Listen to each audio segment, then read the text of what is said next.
A nursing home gave over 200 residents hydroxychloroquine without state health approval.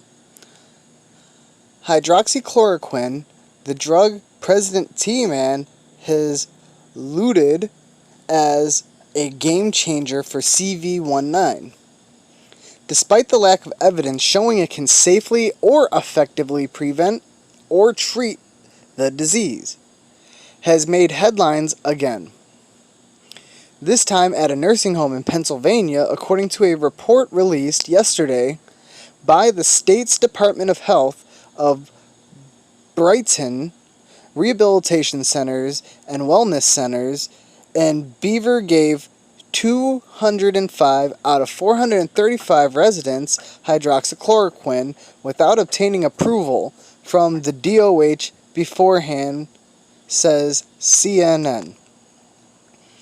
In its report, the DOH noted that the U.S. Food and Drug Administration has approved hydroxychloroquine, sold under the brand name Plaquenil, to prevent or treat certain types of malaria, rheumatoid arthritis, or lupus, but not to prevent or treat CV19.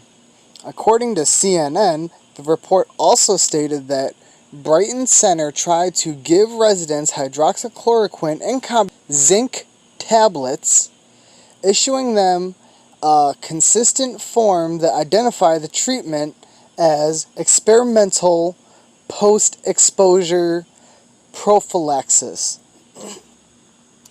Worse still, the center didn't report any negative side effects its residents might have had, or potentially errors in administration, per the Elwood City Ledger.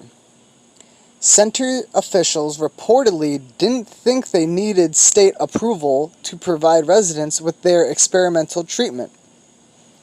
As a corrective measure, a pharmacist will audit the center to confirm that it's no longer administering hydroxychloroquine and zinc. The Elwood City Ledger reports clinical leadership also needs to be trained in residents right when it comes to the experimental research.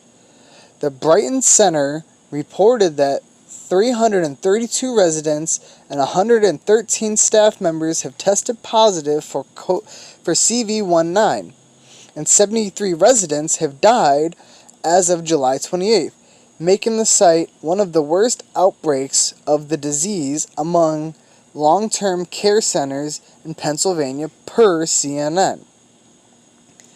Brighton Center has scrutiny in the past. The family housekeeping employee Elizabeth Wills, who died from an apparent CV19 in May, filed a wrongful death lawsuit against the facility, CNN reported earlier this month. Jody Gill, the daughter of a Brighton Center resident, sued the DOH, claiming that it had stopped inspections of the facility, enabling it to give residents experimental treatments. The Elwood City Ledger reported in April, although the lawsuit was withdrawn last month.